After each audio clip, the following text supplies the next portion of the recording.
Hello students, I am Parveen. आज हम exercise 1.2 का क्वेश्चन नंबर 5 करेंगे। एक्सरसाइज 1.2 का क्वेश्चन नंबर 5 क्लास 10 के अंदर है। Check weather 6 raised to power n can end with the digit 0 for any natural number n। यहाँ पर है for any natural number n। ठीक है, मतलब क्या कहता है, देखिए हमें चेक करना है, हमें क्या करना है, चेक करना है कि 6 रेज़ टू पावर जो n है, यहाँ पर n है कोई भी नेचुरल नंबर, मतलब 6 की कोई भी पावर हो, 6 raise to power 1, 6 raise to power 10, 6 raise to power 25, मतलब कोई भी नेचुरल नंबर है n यहाँ पर, वो एंड होगी क्या 0 से। हर एक की नहीं कह रहा कि कोई भी एक 6 रेज़ टू पावर n के लिए क्या कोई भी जो आंसर आएगा वो 0 से एंड होगा, यानी 6 रेज़ टू पावर n है वो जो है उसका जो यूनिट डिजिट है, लास्ट डिजिट है, क्या वो 0 हो सकता है किसी वैल्यू, किसी n की वैल्यू के लिए, वो हमें चेक करना है। ठीक है, ठीक है, कैसे चेक करेंगे, देखिए सॉल्यूशन कैसे करेंगे इसका। ये क्वेश्चन जो है ये बहुत ही मतलब एक प्रकार से अलग है इस एक्सरसाइज में, जो एचसीएफ और एलसीएम है इस एक्सरसाइज में, उनसे थोड़ा अलग है करने का तरीका इसका। ठीक है, तो करेंगे, देखो देखो 6 रेज़ टू पावर n हमें क्या चेक करना है कि 0 से एंड होगा नहीं, यानी इसका लास्ट डिजिट है वो 0 होगा नहीं। अब मुझे बताइए जिसकी लास्ट में 0 होता है वो 5 और 2 से डिविजिबल होता है, नहीं होता है, होता है। अगर किसी भी नंबर के लास्ट में 0 है तो वो 2 और 5 से जरूर डिविजिबल होगा, और अगर 2 और 5 से डिविजिबल है, 2 भी प्राइम नंबर है, 5 भी प्राइम नंबर है, तो मतलब उसके प्राइम फैक्टराइजेशन में 2 और 5 जरूर आएंगे। अगर कोई नंबर 0 से एंड होता है तो इसका मतलब उसको वो 2 से और 5 से डिवाइड होता है, और 2 और 5 से डिवाइड होता है तो उसके प्राइम फैक्टराइजेशन में 2 और 5 जरूर आएंगे, क्योंकि दोनों प्राइम नंबर है और उससे डिविजिबल भी है, तो प्राइम फैक्टराइजेशन में 2 और 5 जरूर आने चाहिए। लेकिन 6 रेज़ टू पावर n है, इसको जब मैं खोल लूं तो 6 को मैं क्या लिख सकता हूं, 2 into 3 raise to power n, और इसको इसकी पावर अलग लिख दूंगा, इसकी पावर अलग लिख दूंगा मैं। अब इसके प्राइम फैक्टराइजेशन में 2 तो आ गया, 2 की पावर n, 3 आ गया, 3 का तो हमने जिक्र ही नहीं करना, हमें तो 2 और 5 से मतलब है। 2 तो आ गया, 5 का है, 5 कहां है, 5 तो नहीं आया, 5 नहीं आया तो मतलब इसमें 0 है ही नहीं, क्योंकि अगर 0 होती तो 5 का कोई ना चाहे एक पावर आए, फैक्टर तो आता है, एक फैक्टर तो 5 आता जरूर है, लेकिन नहीं आया यहाँ पर, तो 6 रेज़ टू पावर n में तो कहीं पर भी नहीं आया। n की चाहे कोई वैल्यू n से क्या है तो हमने कॉमन ले लिया जनरल, लेकिन नहीं आया, तो मतलब हमने चेक कर लिया एक प्रकार से कि ये एंड जो है 0 से एंड नहीं होगा, लास्ट डिजिट इसका 0 नहीं होगा। अब हम इसको कैसे लिखना है अच्छी तरह से हम वो लिखेंगे। ठीक है, ये था इसमें बेसिक, बस यही चेक करना था कि 6 की पावर कोई भी हो वो है वो 0 से एंड होती है नहीं होती, हमने कर लिया। इसमें 5 तो आ ही नहीं रहा, मतलब 0 से एंड नहीं होती, 6 की कोई भी पावर 5 से एंड नहीं होती।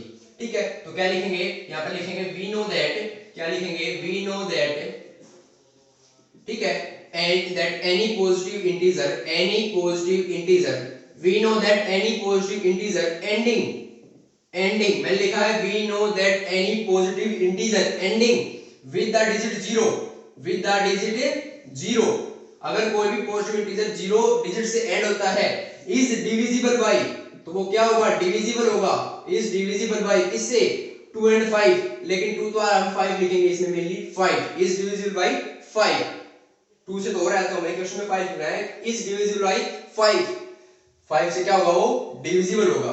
ठीक है, सो इट्स प्राइम फैक्टराइजेशन, तो इसका जो प्राइम फैक्टराइजेशन है, सो इट्स प्राइम फैक्टराइजेशन किसका, इस नंबर का जो प्राइम फैक्टराइजेशन है वो उसमें क्या होगा, 5 जरूर होगा, मस्ट कंटेन या इंक्लूड प्राइम नंबर 5, उसमें प्राइम नंबर 5 है, उसके प्राइम फैक्टराइजेशन में जरूर होगा, जरूर इंक्लूड होगा, जरूर उसके अंदर होगा वो प्राइम नंबर 5।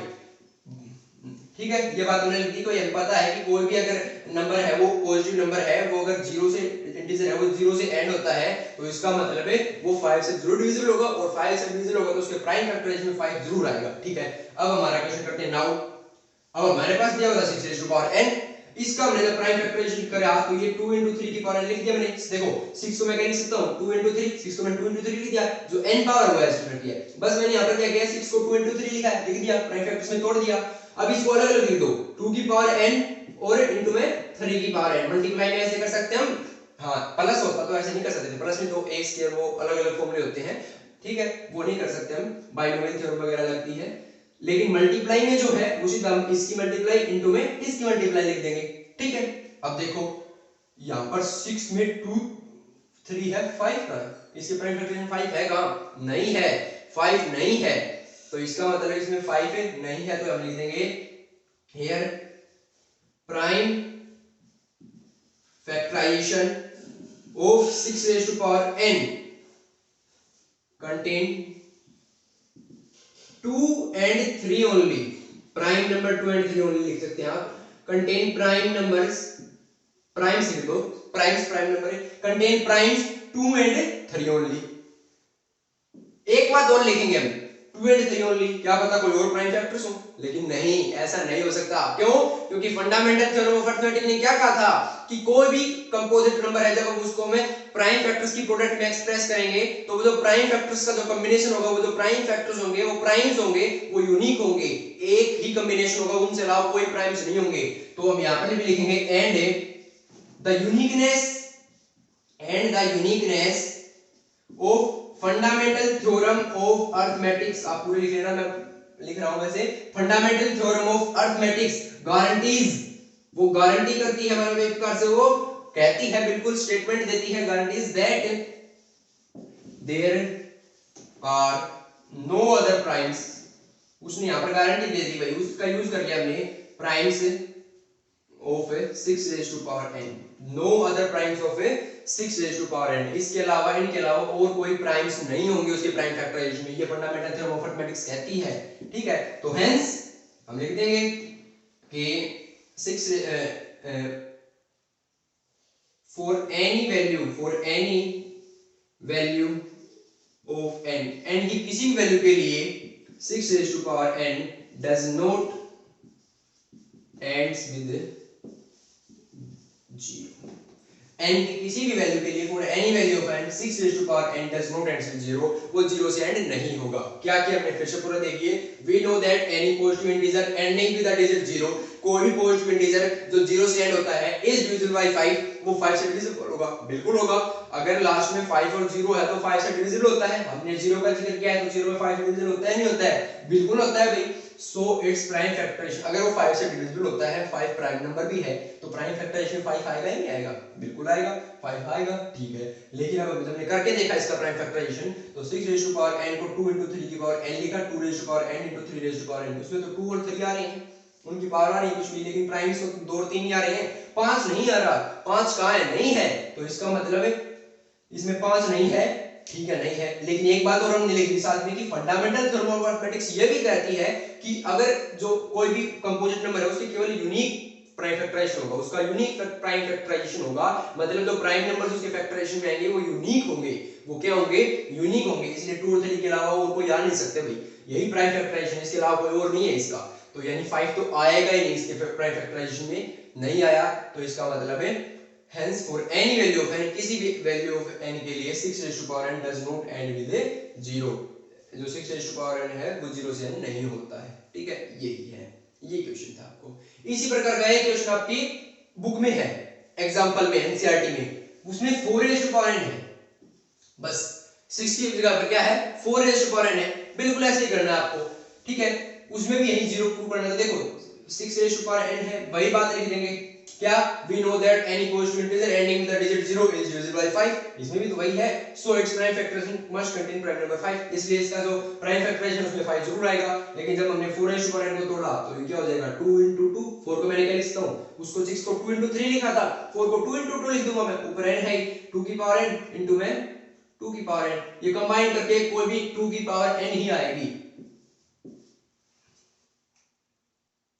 वैसे आप यहाँ पर n ले रखा तो 2 की पावर n into 2 की पावर n लिख सकते हैं, ये बेस से मतलब ऐड कर सकते हैं, वो आप बाद में कर ले, लेकिन हमने पर ऐसे लिखा दिया बस सीधा, ये समझ लो 2 की पावर n into 2 की पावर n। अब मुझे बताना, क्योंकि मैंने वो कंबाइन करके क्यों लिखा था, कभी 2 की पावर n मतलब इन दोनों को 2 को कंबाइन कर दिया, n प्लस n हो गया और 2n हो गया, उस 2n को मैंने एक नेचुरल नंबर है तो उसको फिर से मैंने n मान लिया, वो किया था वहां पर, लेकिन वो करने की आपको जरूरत नहीं है, यहाँ पर आपसे 2 into n अलग अलग लिख दीजिए। अब देखना, अब यहाँ पर जो प्राइम फैक्टर्स हैं of 6 raised to power n की जगह पर आ जाएगा 4 raised to power n contain 2 only, contain primes या प्राइम नंबर लिख लो, आपकी बार प्राइम्स नहीं है, एक ही है, तो कंटेन प्राइम नंबर 2 ओनली, इसमें तो केवल 2 आ रहा है। and the uniqueness of prime factor guarantees that there are no other primes of a 4 raised to power n। अब फंडामेंटल थ्योरम ऑफ मैथमेटिक्स क्या कहती है कि इसके अलावा 4n के 2 के अलावा कोई प्राइम फैक्टर्स नहीं आएंगे, इसके अलावा कोई प्राइम फैक्टराइजेशन नहीं होगा। 5 तो आया नहीं, हमने तो कहा था कि भाई अगर 0 से एंड होता है तो उसके प्राइम फैक्टर में 5 जरूर आएगा, लेकिन नहीं आया तो मतलब 4n है वो किसी भी n की वैल्यू के लिए 0 से एंड नहीं होगा। इसी प्रकार 4 का कर दिया हमने, ठीक है। आप देख भी सकते हैं, मैं एक बार बता देता हूं आपको कैसे। देखिए 6 रेज़ टू पावर n है, कोई भी ले लो, 6 की पावर 1 6, 6 की पावर 2 36, 6 की पावर 3 216, ऐसे आप चलते जाना, जहां कोई भी 6 की पावर लेके देखना आप खुद नोटबुक में, आपको लास्ट में 6 ही मिलेगा। मतलब और कोई भी मिल जाए तो भी नहीं है, लेकिन हमें तो 6 में से 6 ही मिलता है, लेकिन 0 तो मिल ही नहीं सकता, 0 नहीं मिल सकता। ऐसे ही 4 है, 4 की पावर 1 4, 4 की पावर 2 16, 4 की पावर 3 64, ऐसे इसमें 4 6 4 ऐसे रिपीट होंगे, लेकिन 0 नहीं आएगा कहीं भी, ना इसमें 0 आएगा लास्ट में यूनिट डिजिट पर, ना ही इसमें आएगा कहीं पर, कहीं नहीं आता है। और हमने जनरल 6 पावर n के लिए, हर एक n के लिए प्रूव कर दिया, हर एक पावर के लिए जनरल ये प्रूव कर दिया है, ठीक है। तो ये आपका क्या था, ये आपका क्वेश्चन नंबर 5 था, एक्सरसाइज 1.2 क्लास 10 का। बिल्कुल इजी क्वेश्चन है, एक बार अगर आपको समझ में आ गया तो बहुत आसान है, बस थोड़ा ये अलग ऐसे स्टेटमेंट लिखने का काम ज्यादा है, समझने का थोड़ा कम है। समझना तो वही है, बेसिक जो हमें पता होता है वही है। फंडामेंटल थ्योरम का यहाँ पर यूज हो गया, देखो, ठीक है, बहुत ही इंपॉर्टेंट थ्योरम है ये, आप इसको हल्के में मत लें, ठीक है। तो ये थी आपका एक्सरसाइज 1.2 का 5th क्वेश्चन, आप इसको नोटबुक में ट्राई करके देखिए, ठीक है। Thank you.